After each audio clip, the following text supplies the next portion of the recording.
Tough day at school?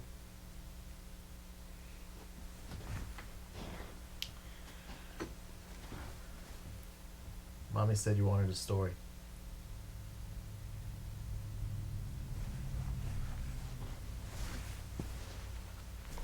Ugh.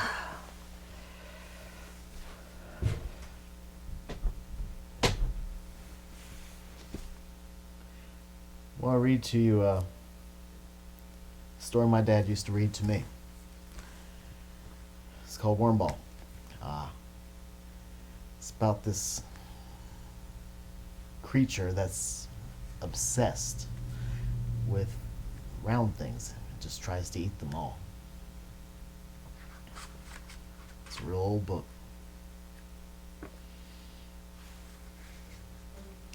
One morning, Mr. Grimm asked Mr. Amazing to come see his new monster. You know all about monsters, Mr. Grimm said. What is this one? Mr. Amazing looked carefully at the small orange worm. This monster is known as Wormball, he said. He's the only one of his kind alive in the world today.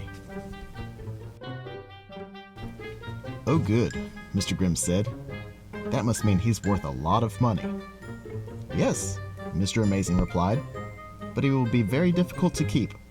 Wormballs only eat food that is circular in shape.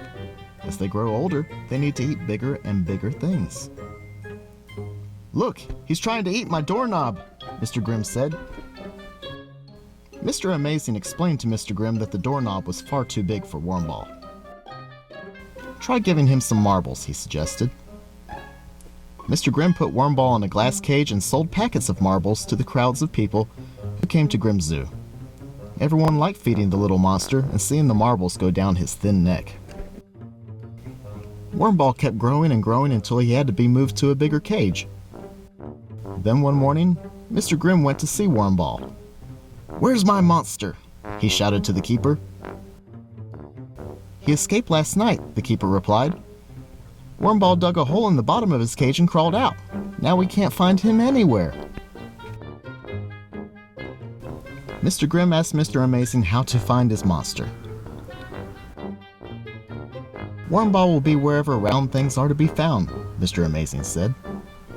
The following day, some golfers were playing in the British Open Championship. Just as one of them was about to put his ball down the hole, Wormball popped up and ate it. During that day, Wormball ate 716 golf balls. Most of the golfers gave up and went home. After that, Wormball went to every golf course in the country. The monster loved golf balls and within 3 months had eaten over 43,000 of them. Because of Wormball, people gave up playing golf and didn't even bother to fill in the Wormball holes. "Don't worry," Mr. Amazing said to the golfers. "Very soon Wormball will want to eat something bigger." A week later, Mr. Amazing was proved right. During the finals of the tennis championship at Wimbledon, one of the top players threw up his ball to serve. At just that moment, Wormball began to eat tennis balls.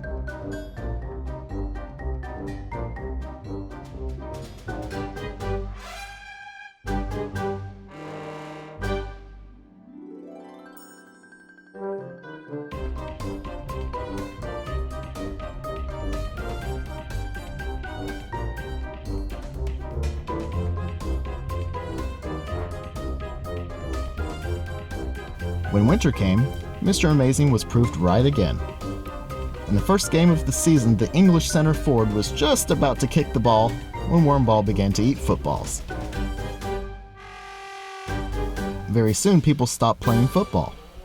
"Don't worry," Mr. Amazing said to the footballers. "Before next season, Wormball will move on to something else." A week later, Wormball began to eat globes. He often appeared during geography lessons. Within a month, there were no globes left in schools. Everyone waited to see what Wormball would eat next. "It will be something much bigger," Mr. Amazing said. "The monster's enormous now." The following day, Wormball popped up on a building site and ate the round steel ball on the end of a crane. After a few weeks, there were none left. 2 weeks later, Wormball went to sea.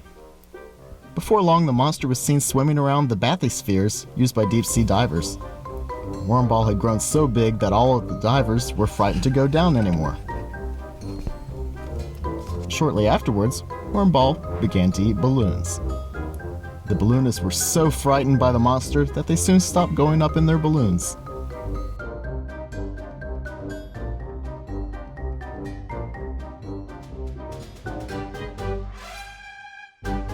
Everyone in the country became so worried about Wormball that the Prime Minister sent for Mr. Amazing. "We must build a big rocket and send Wormball up to the moon," the Prime Minister said. Wormball agreed to go because he liked the look of the moon. It was so big and round. Mr. Amazing went to say goodbye to Wormball. The rocket was fired, and Wormball was soon on his way. If one night you look up and see there is no moon in the sky, you will know that Wormball has arrived.